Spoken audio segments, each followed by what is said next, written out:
Hello everyone, welcome to no more GK. Previous class में हमने class 10 Indian पॉपिटेक्री के बारे में जाने थे और आज का सेशन रहेगा क्लास 11 म्यूजिकल घराने के बारे में सब कुछ जानेंगे। ठीक है, चलो शुरू करते हैं। कभी सोचा है भारतीय शास्त्रीय संगीत इतना गहरा और इतना विशाल क्यों लगता है? क्योंकि इसकी हर लहर में ना सदियों का इतिहास छिपा है। आज हम संगीत की इन्हीं जड़ों को, इसकी समृद्ध परंपरा को थोड़ा और करीब से समझने की कोशिश करेंगे। अच्छा, क्या संगीत की भी कोई वंशावली या फैमिली ट्री हो सकती है? सुनने में शायद थोड़ा अजीब लगे, पर इसका जवाब है हाँ, बिल्कुल। भारतीय संगीत में इन्हीं परिवारों को, इन्हीं वंशों को घराना कहते हैं। चलिए इस दिलचस्प दुनिया में उतरते हैं। इस कहानी को समझने के लिए ना हमें थोड़ा जूम आउट करके पूरे भारतीय उपमहाद्वीप को देखना होगा। यहाँ संगीत की एक नहीं बल्कि दो बड़ी शास्त्रीय धाराएं हैं और दोनों की अपनी अपनी एक अलग ही पहचान है। तो देखिए, भारत का संगीत का नक्शा दो बड़े हिस्सों में बटा है। उत्तर में है हिंदुस्तानी संगीत, जहाँ कलाकार राग को लेकर अपनी कल्पना की उड़ान भरता है। इस पर मुगल दरबार का भी गहरा असर दिखता है। मियां तानसेन से लेकर पंडित जसराज तक कई महान कलाकार इसी परंपरा की देन है। वहीं दक्षिण में है कर्नाटक संगीत, जो ज्यादातर भक्ति पर और पहले से बनी हुई रचनाओं पर आधारित है। इसे अमर बनाया त्रिरत्नों ने, यानी श्यामा शास्त्री, त्यागराज और मुथुस्वामी दीक्षितार। आज की हमारी ये जो बातचीत है वो उत्तर भारत की गलियों और दरबारों के संगीत पर, यानी हिंदुस्तानी संगीत की परंपराओं पर ही केंद्रित रहेगी। तो अब आते हैं मुख्य विषय पर। हिंदुस्तानी संगीत की जो आत्मा है ना, वो एक शब्द में बसती है, और वो शब्द है घराना। पर ये घराना होता क्या है आखिर?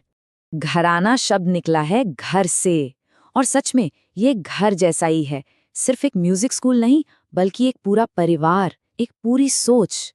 यहाँ गायकी का एक अलग अंदाज होता है, जो गुरु से शिष्य तक पीढ़ी दर पीढ़ी चलता है, बिल्कुल एक खानदानी विरासत की तरह। अब सवाल ये उठता है कि ये जो संगीत का इतना बड़ा फैमिली ट्री है, इसकी पहली जड़ कहाँ है? इसका जवाब हमें ले जाता है सबसे पुरानी और सबसे असरदार घराने के पास, जिसने बाकी कई घरानों को जन्म दिया। ये जो उपाधि है ना, बाकी सभी घरानों की जननी, ये ग्वालियर घराने को ऐसे ही नहीं मिली। इसका सीधा मतलब है कि हिंदुस्तानी संगीत की कहानी का जो सबसे बड़ा पहला पन्ना है, वो यहीं लिखा गया था।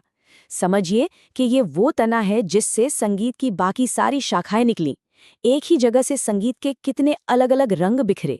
इस घराने की कहानी शुरू होती है मुगल बादशाह अकबर के दरबार से। जी हाँ, संगीत के सम्राट मियां तानसेन के साथ। अब ग्वालियर घराने की खासियत क्या थी? सीधी, सपाट और दमदार गायकी। इसमें बहुत ज्यादा सजावट या तामझाम नहीं होता था, और यही वो बुनियाद बनी जिस पर बाद के घरानों ने अपनी अपनी इमारतें खड़ी की। और ये मशाल आगे भी जलती रही। उस्ताद हस्सू खां, नत्थू खां और विष्णु पलुस्कर जैसे महान कलाकारों ने इस विरासत को आगे बढ़ाया। लेकिन देखिए, एक मजबूत तने से हमेशा नई नई शाखाएं फूटती हैं। तो ग्वालियर के बाद संगीत का ये पेड़ और भी फैला। कई नए घराने बने और हर एक ने अपनी अलग पहचान बनाई। चलिए इस परिवार के कुछ और दिलचस्प सदस्यों से मिलते हैं। अब जरा इन अलग अलग रंगों को देखिए।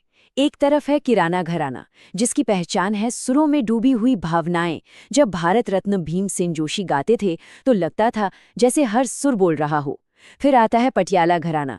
सोचिए, बड़े गुलाम अली खान साहब की वो बिजली की तरह कौंधती ताने।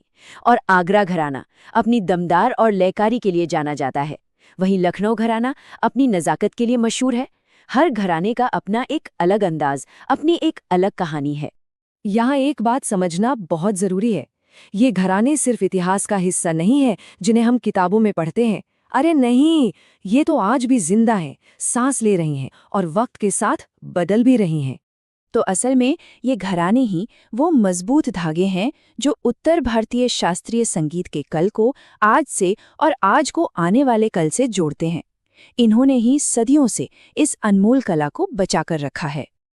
और आखिर में एक सवाल, अगर संगीत सच में एक जीता जागता पेड़ है जिसकी जड़ें इतनी गहरी हैं, तो सोचिए आने वाले समय में इसकी कौन सी नई डालियां फूटेंगी और उन पर कैसे नए फूल खिलेंगे।